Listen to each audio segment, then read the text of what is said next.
back, back again. All right. Yes. Finally, after how many episodes? I don't know how many weeks. We finally have Epic back. So let's unmute our mics and give him a hand. Congratulations for a very a job well done on that coverage with the Thank FIBA you. World Cup, man. We're proud to have you Thank you, as man. colleague, Yeah. a friend. Uh, that's great. Now I can confidently say I'm friends with a real journalist. Yeah. I mean, Yeah. aren't we all real Yeah, journalists? we Come on, are, we man. are. But Per you're like se. up Per there. se. Yeah, Yeah, yeah. I get it. I get it. We're Thank you, online man. I journalists. appreciate it. You're kind of like semi-online journalists because you had Semi-online. that you had that first-hand experience of covering, interviewing the Yeah. players, coaches. That was great. Yeah, So, AR. Epic, yeah, Oh, wait, so wait, Epic wait. is Technical back. difficulty on my end. Hold on, hold on.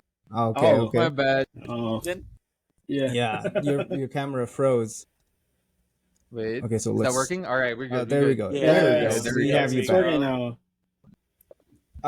Finally, after since episode 2, right? We're finally complete, and Yeah. this is It's been a amazing. while. It's Yeah. been a while. It's been a while. There's been a few tweaks on the roster from time to time, and Juan and I have been like the constant people. Yeah. Miguel and Epic, they've had busy schedules over the past weeks. So now we're back. Fantastic Four is back. The Jersey Shorts podcast is back. I'm not Yes, gonna be sir. the invisible woman in this scenario, Oh, but so got long hair. let's yeah. Okay. Well, let's talk. We'll talk about that later on in a different situation. But uh, we've got a lot to talk about. So first things first is finally Gilas Pilipinas won a game, and we're proud. Let's give him a hand, bro. Gilas Pilipinas. We've been hard on them for I don't know the past weeks. We've been criticizing them, but uh, with the help of Jordan Clarkson and his 5 straight 3-pointers, that was incredible. I remember I was watching with Miguel here.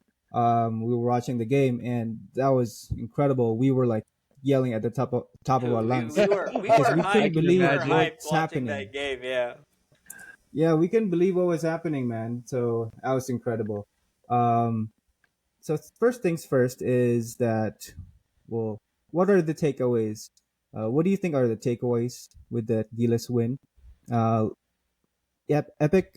Since it's your first episode back, why don't Yeah. you go Uh, ahead first?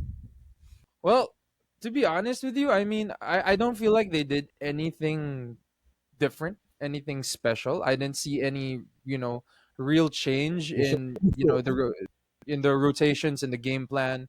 I just feel like they were just playing with some urgency. It was their last game, especially it was Clarkson's last game playing for the Philippines before heading back to Utah.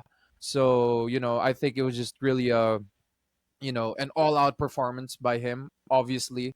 And I think that's what helped Gilas Pilipinas get the win mostly. Yeah, that's true. I mean, if you look at it, if you watched the game, they couldn't have been able to win that game without Clarkson's Yeah, presence, right? yeah. So because you see the others were struggling and they were like trying to find their niche in the offense. Juan, what about you? What are your takeaways with the Gillis win last week? Well, it's great to see to actually see them win because the last I don't know last 3 games was so horrendous. So it's a breath of fresh air, and Coach Chot, props to him for getting the win, right? But more props to JC because he's the one that literally gave us the win. If he didn't go That's on that true. run, it would have been a much closer game.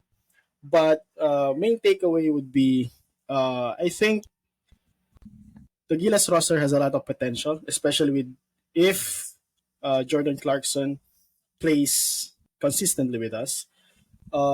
We just need to improve the offense, introduce more motion offense, introduce a new coach, introduce a new culture. So as and introduce shooters, and if we're gonna likely build around the next 4 years around JC in the national team. So I think that's a perfect time to introduce new players as well, a new system. So we have a new foundation. So I think that's takeaway. If you have Clarkson, we already have a base. Guys like Edu and other players, right? So that's what we take away. As long as we have Jordan Clarkson, I think we have a shot at least to improve and to have a really good performance in terms of FIBA competitions in Asia, and in terms of the world. They were not at that level, like far from that level. So yeah, Yeah. that's my takeaway from that. Yeah, that's right. Because it's worth noting that Jordan Clarkson is 31, and he's not he has that young vibe to him, but we all know that he's not young anymore. He's 30s.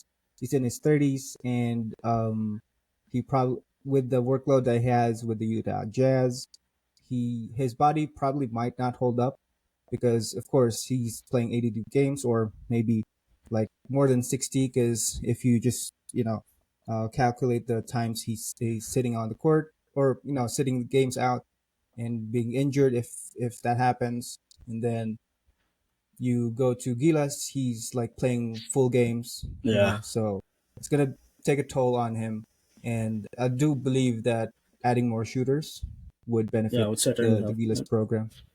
Yeah. So Miguel, what are your takeaways on the Gilas win?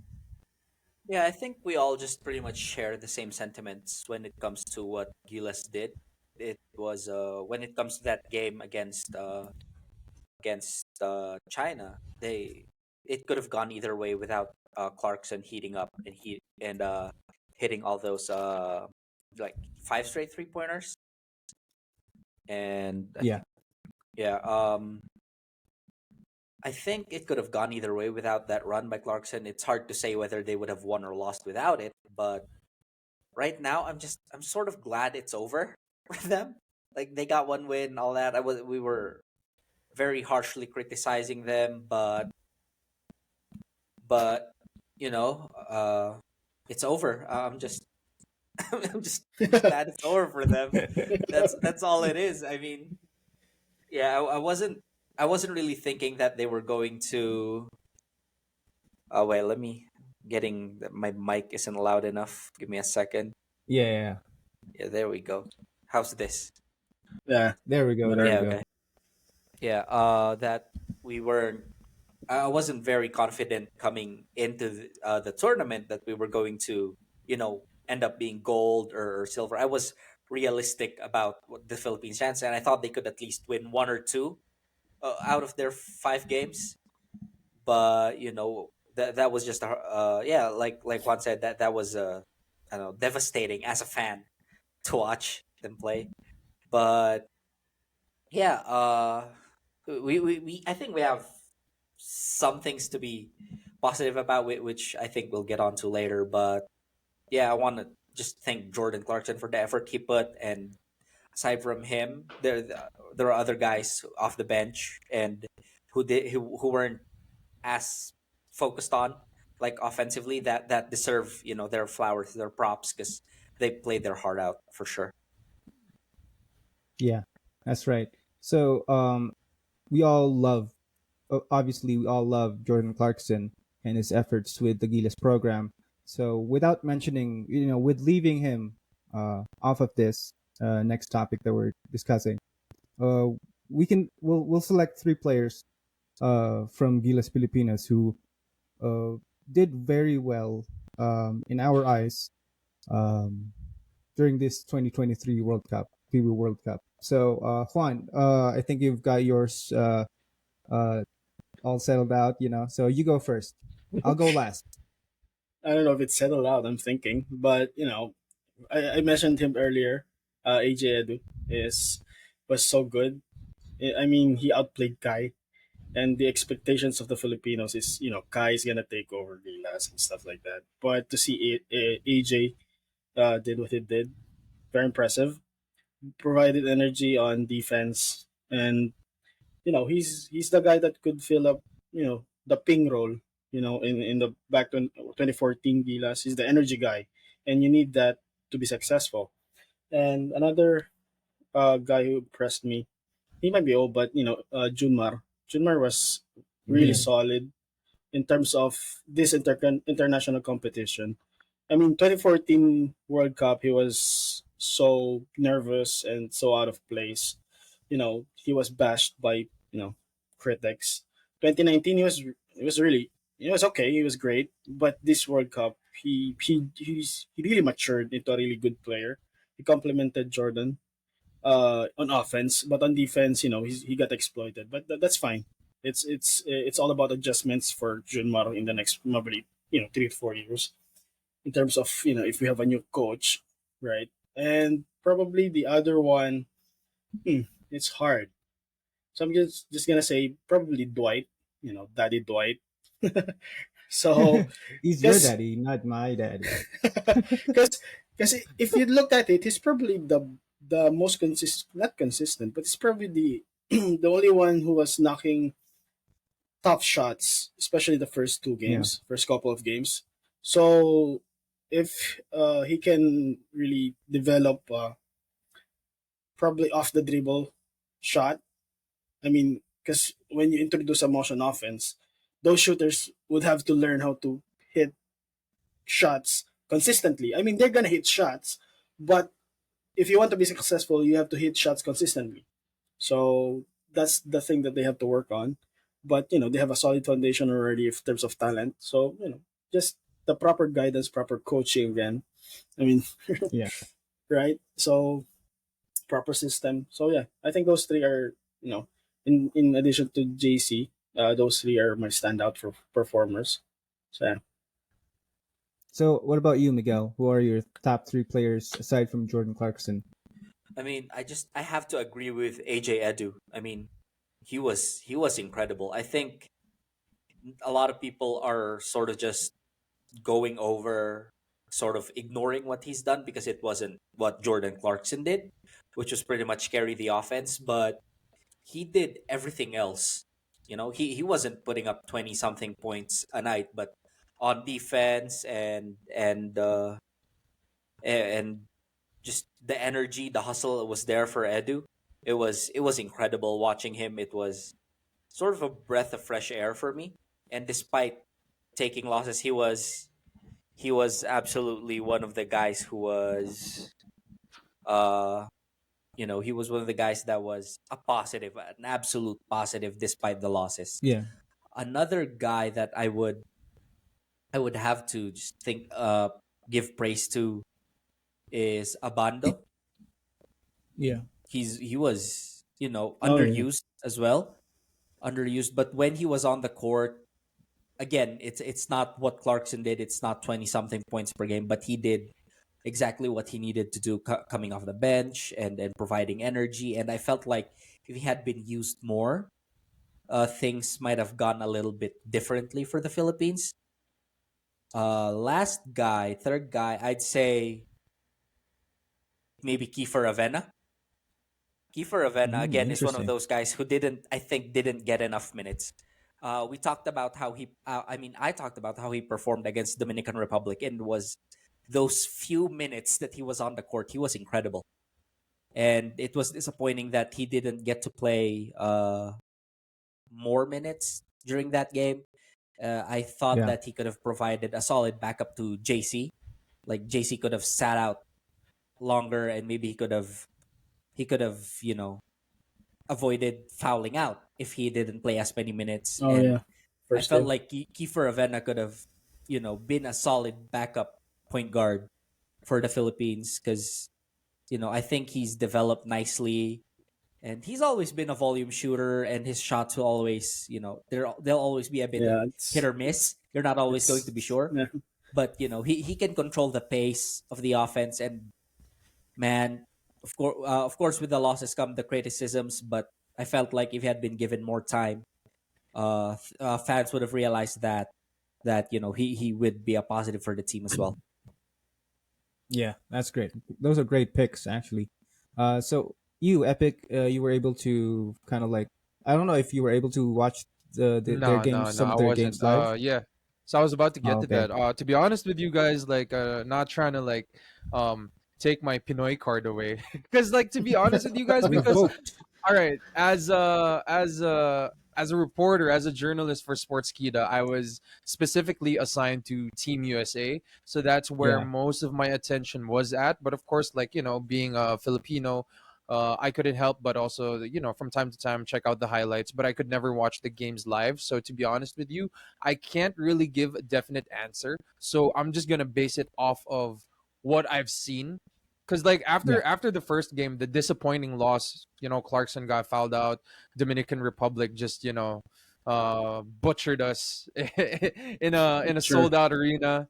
And after that I was like, okay, fuck it, you know what, I'm not gonna stress myself out being a Gilas fan. I'm gonna just focus on work. But I guess you know I would have to agree with like Junmar Fajardo, yeah, and also Dwight Ramos. Like those two players, based on the highlights, the clips that I've been watching, I was like, okay, aside from Clarkson, these two are definitely the most capable guys of like contributing to the team.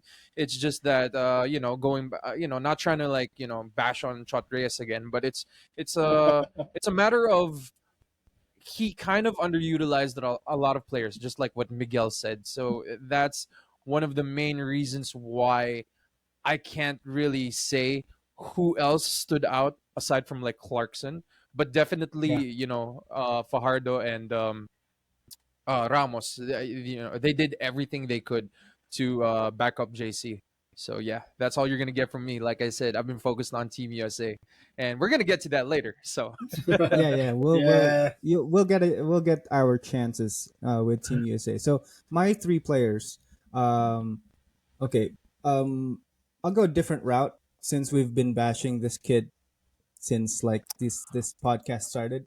I'm gonna give credit to Kai Soto. You know why? He wasn't used intelligently, Well, yeah. especially in the first game against That's a good Dominican point. Republic.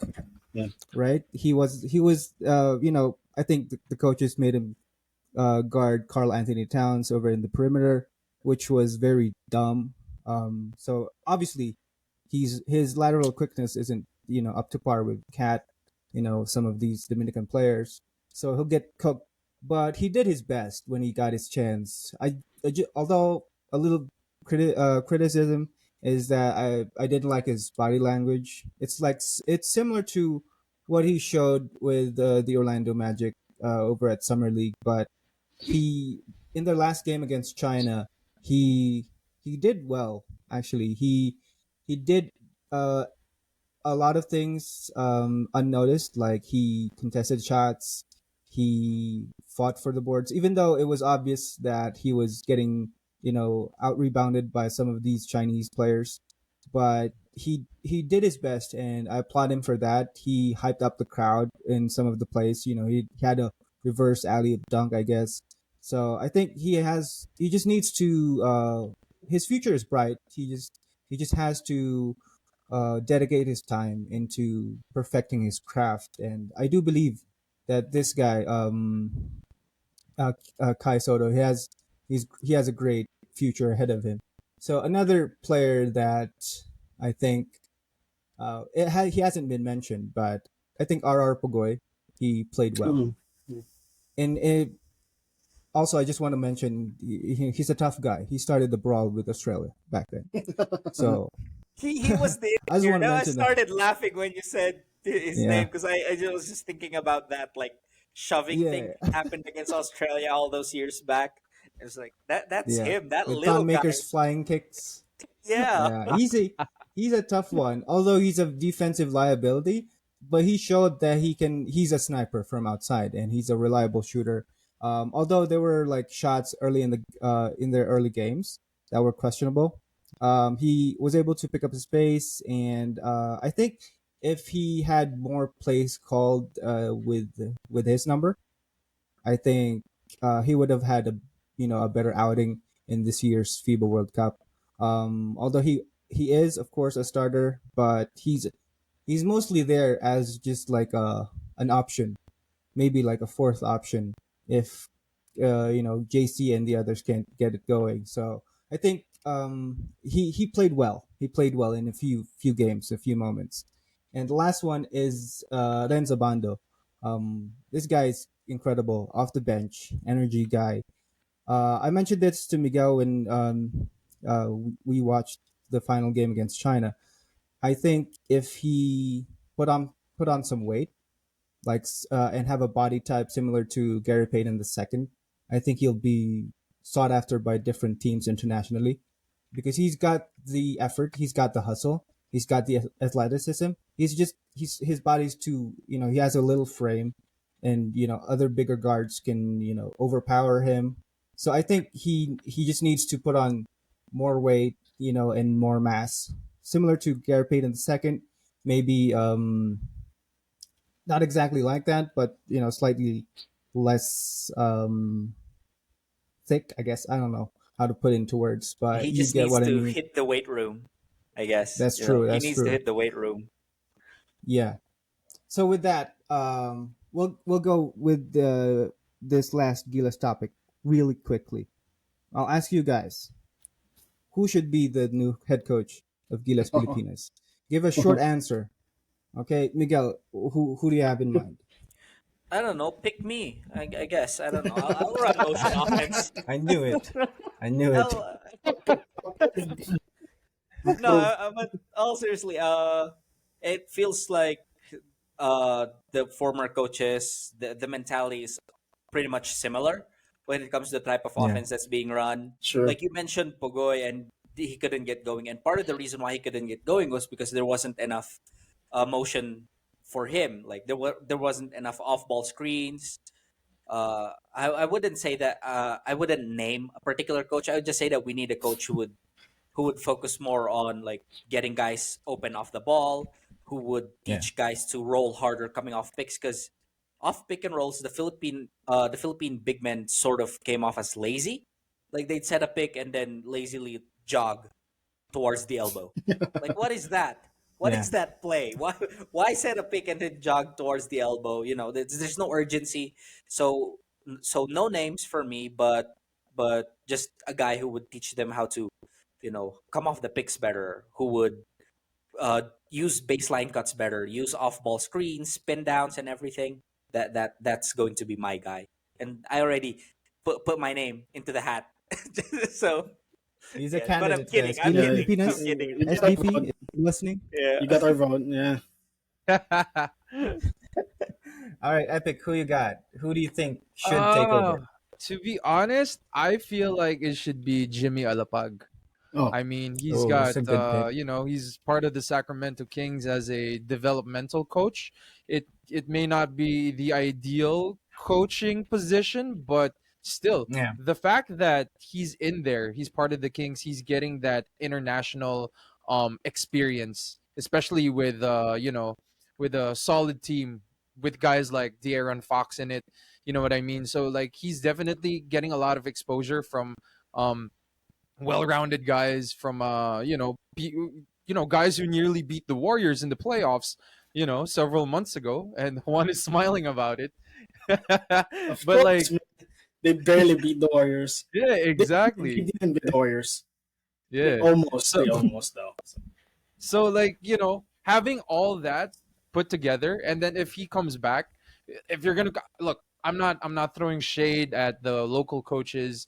Definitely, some of the elites still do exist here, but with, like I said, with the amount of experience and exposure that Jimmy Alapag has, I feel like he could use it to Gilas's advantage. In the following World Cups, if they do decide to, go that road, hopefully they would give Alapag a call.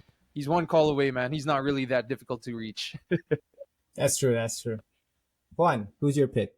Well, I was supposed to say Jimmy, but Epic stole it. I didn't know, man. So, My so bad. just go with the Miguel route and put your name in. I nominate myself. I think Jimmy's a great option since he's familiar with the players. He's Filipino, and he's Yeah. got that NBA pedigree now in terms of coaching. I mean, he's a player developmental coach, but that's basically an assistant coach, for the Kings.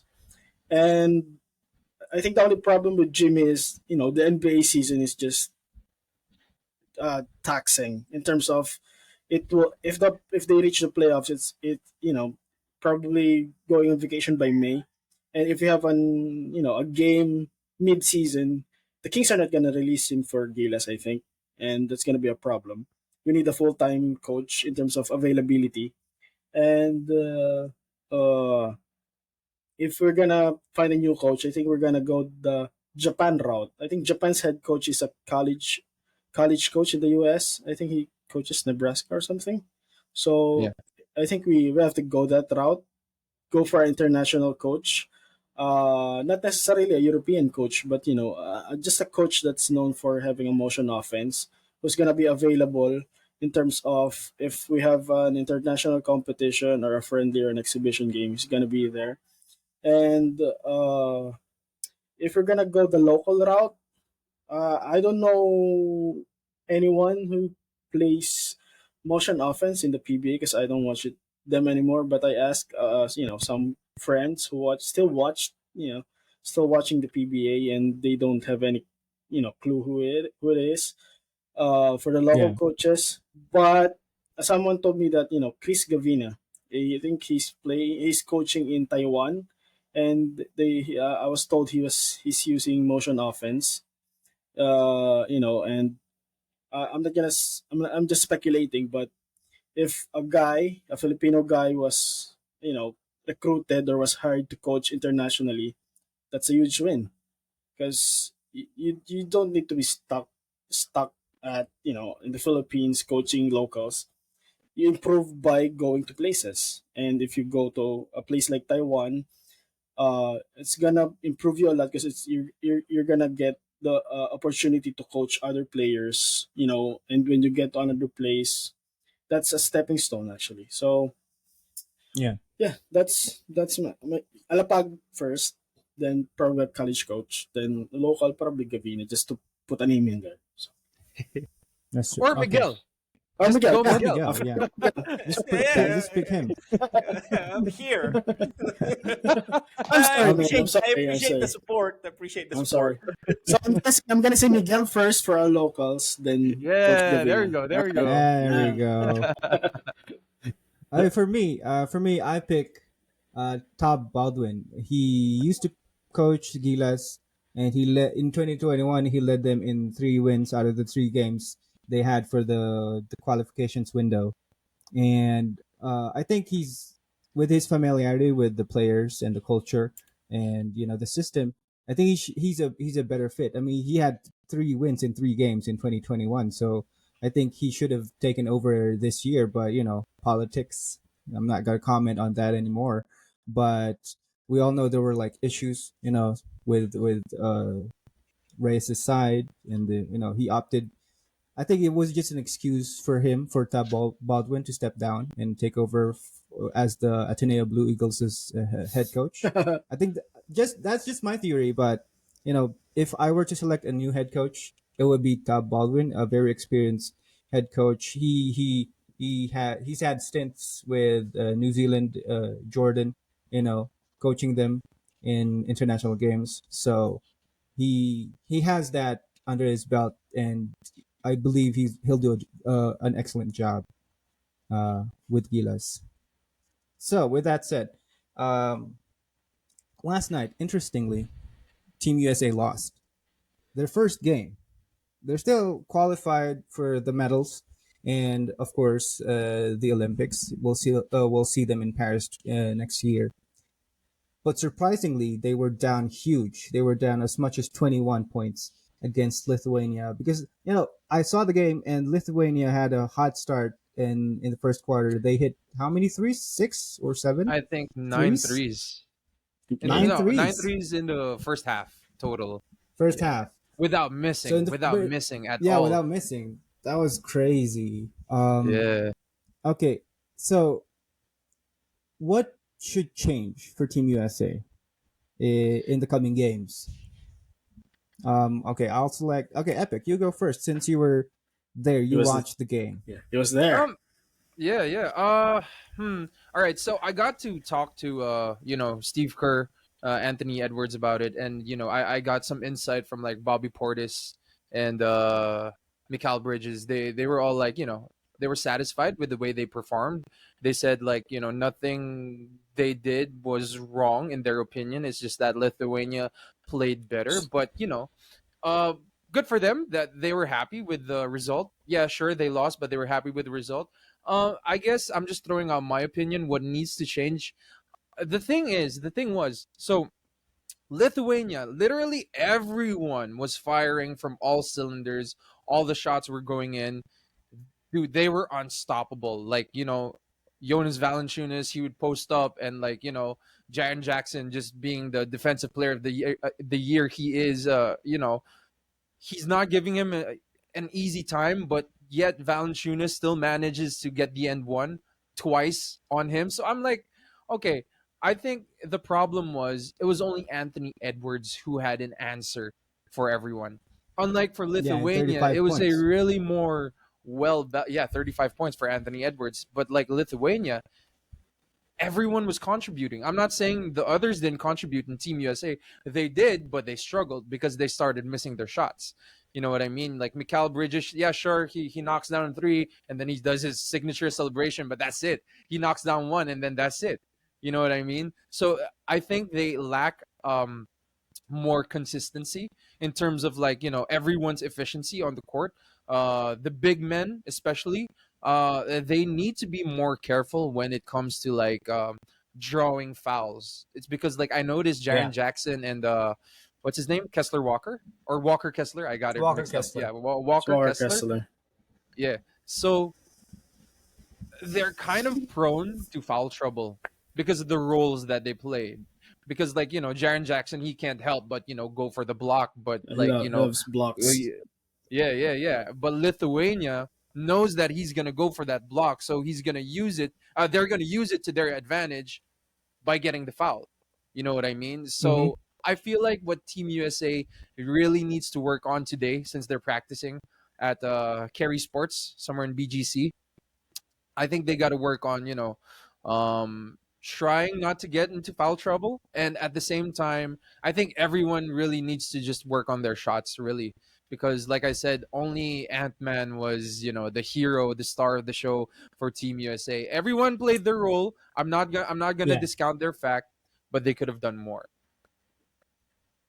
Okay, so Miguel, what do you think the Team USA should work on into the coming games?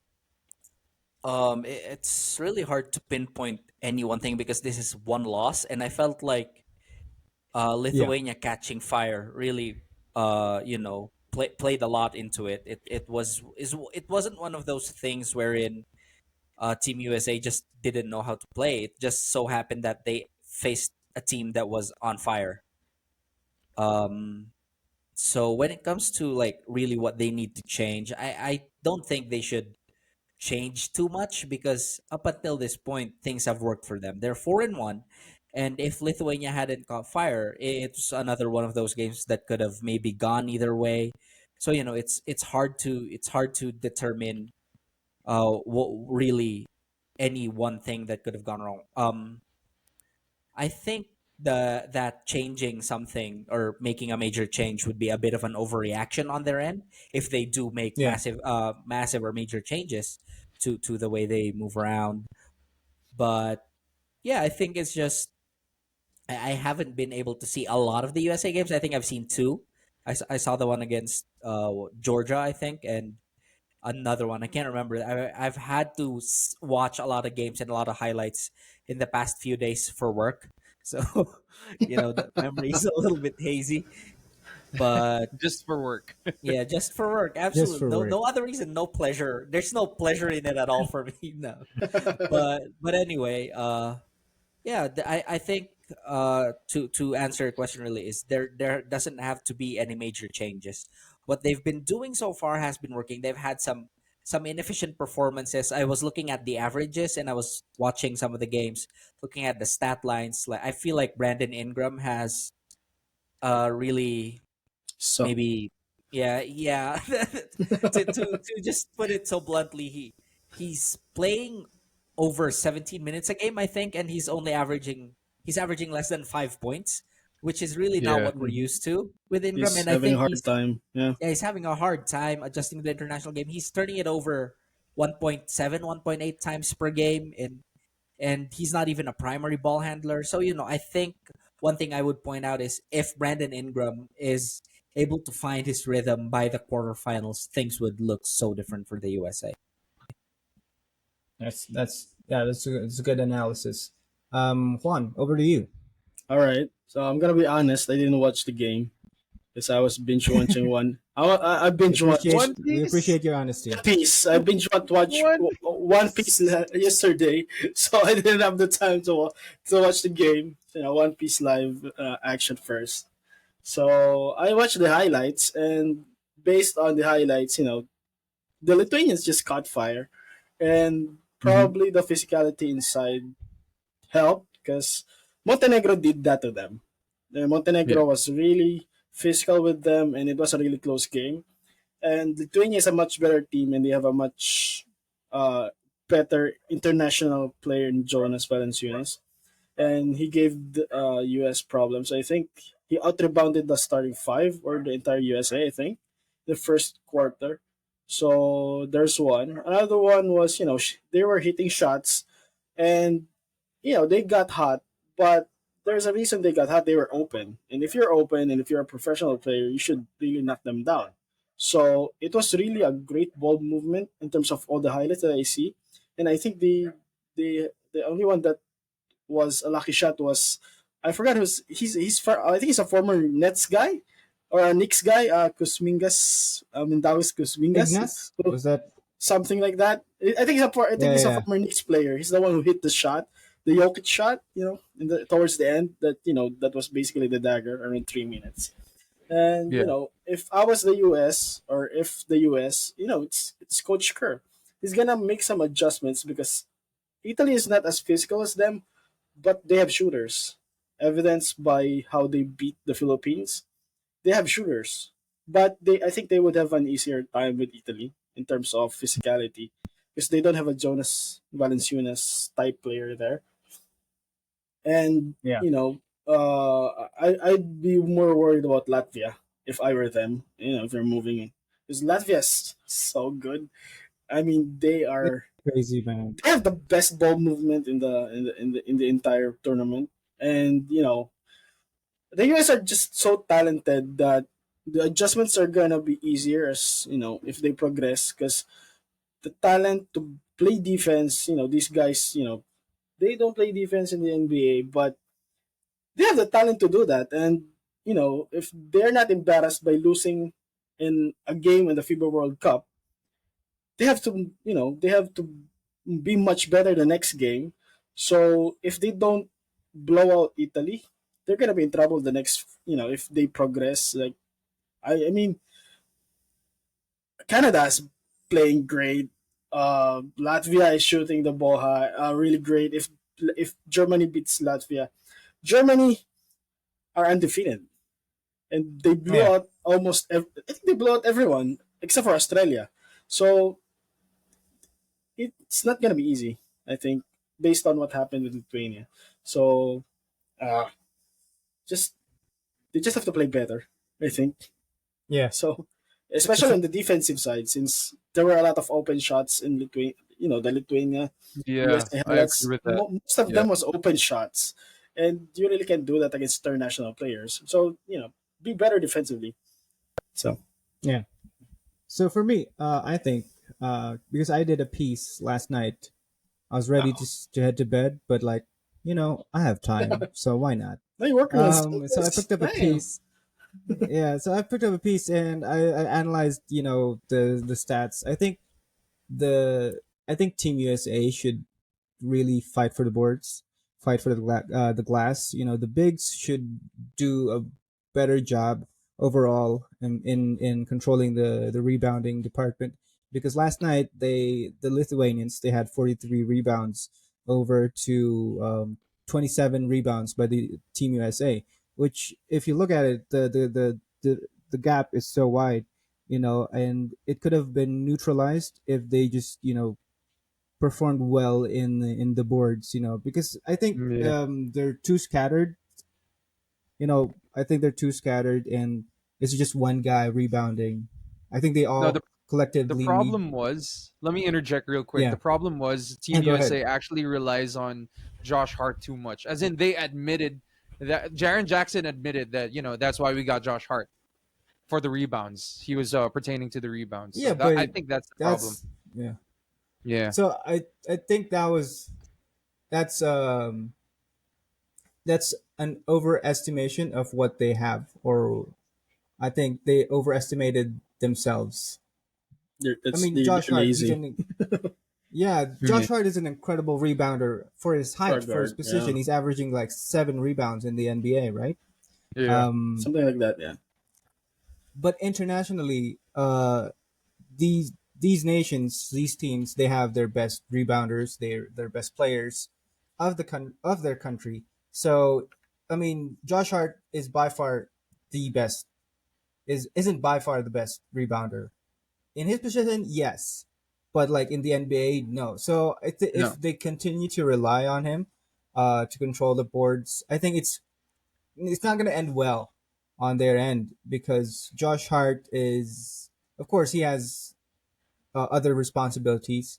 He's a 3 and D guy. He's of course he's a rebounder. So I think the bigs should be I don't know, tougher inside. They should fight better on the boards because overall that 43 rebounds they gave up last night was, I think, one of the biggest things that was overlooked by most fans, but by most people watching the game. They were just like, oh, it's because of the 3 pointers. Well, yeah, that's one aspect, but of course also they were out rebounded, out hustled by this Lithuanian team. I'm sorry. So I think that has to change, and they need to focus more on like being a make me collective group shots. and not just Yeah. relying on one guy, like Yeah. relying on Edwards just making the shots or Josh Hart with the rebounds. So that's it for me. With this, of course, so if you're watching the FIBA World Cup, we all know Spain lost, so the defending champions, they're not going to be Oh, able to defend their title anymore in the medal games. Dylan Brooks happened. Who is Yeah. Dylan Brooks happened, man? It's crazy. I Yeah, he hate hit it. that clutch three, right? I He hit hate that clutch three last night. it. So who's your pick to winning gold this year? I'll start off. I think I want to say USA, but I just can't get over the Latvians. Man, their ball movement, their teamwork, it's incredible. So I'm going for Latvia as like winners of gold. You Okay. better bet. Epic. Better make a bet, man. You're gonna be a Um, rich guy. I mean, I also want to say USA to be honest, but with their style of play, I mean, I feel like they've just gotten so used to NBA standards versus like FIBA ball. FIBA ball is different, and they Yeah. know that. They're Mhm. aware of that. I think you know, Luka Magic's team might go all the way. Maybe because like dude has been dominating too, in the Yeah. tournament. Yeah, And that's like, true. That's true. he's been carrying his team. He's been scoring 30 plus, 40 plus. So like, damn. You know what I mean? Yeah, that's my pick. All right. Juan, who's your pick? I hate to say it, but Canada is my pick. Brooks? Yeah. Really? Oh, but he's not gonna win the MVP. It's going to Shea, right? But so if we're not gonna pick the US, I still think it's gonna be the US because of talent alone. But it's Yeah. not 100%. But if I'm not picking the US, it's Canada because basically it's a US team as well. Of NBA players, right? And Shea's so good. He's been balling, and I hate to say, it, Dylan Brooks is gonna be the X factor for them. He played well, right? I was so bummed he played well. I was like, well, no. But yeah, in all seriousness, he's gonna play a part if they want to be on the next round. He's gonna hound Luka. I mean, they're facing Slovenia, right?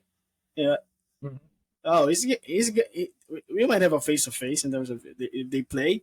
Oh look, Dylan Brooks is gonna be under Lucas' skin for sure.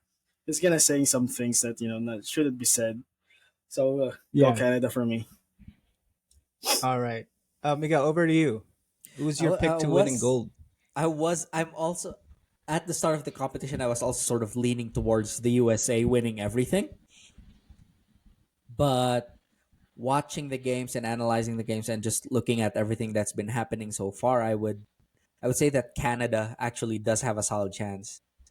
Not to steal from answers from those who have gone before, but Canada is looking good, man, and it's incredible. It's a team effort for them, and yeah, for sure, SGA has been great, and of course, some basketball fans they like to look at just the best player and what he's done and say, okay, that's the reason they won.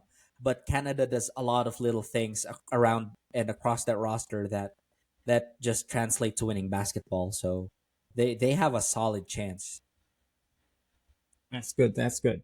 Yeah, I And think with I'm gonna. that, Can I add okay, go ahead. something? Go ahead. Can I add something for Miguel's?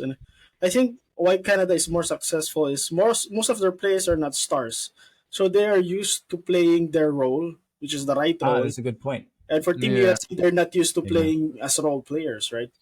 So yeah. I think that's one of the key things to watch out if Canada and US meet. So No, that's why I was a bit That's flabbergasted when Anthony Edwards he told me that they like each other. I was like in my head, like of course you can't do I gotta be professional end of the day. I can't give him like this kind of face. No. But like in my head, I'm yeah. like, what? Are you sure? Because like, Brandon Ingram, he openly admitted that he's not no, happy. He's not happy, not one bit. He doesn't like being a role player and he's struggling to, fit in as a role player. You know what I mean? So I don't get that at all. So I feel like, not to steal answers too, but I wanted to say Canada a while ago, but I just wanted to be different with my answer. But yeah, I Yeah. gotta admit, You just Canada is didn't a want pretty to pick solid the team. team with Dylan Brooks in it. Exactly. No, but you know what? Fuck it, man. Fuck it. I gotta admit it, dude. SGA, Brooks, they've been great. They've been great Yeah. in the World Cup. They have. They have. And there you have it, guys. Epic. It's been great. You've been missed, of course. Now Miss you're you guys Absolutely. back. too. Finally, the four of us are back together doing this. Um, so tune in, guys, for more episodes with the four of us and more stories, more analytical takes, more Yeah. more segments. debates, hopefully, More more segments. segments. Yeah, Yeah. More segments. segments. So with that, episode 7 and Epic's return. That's a wrap. Peace. Peace.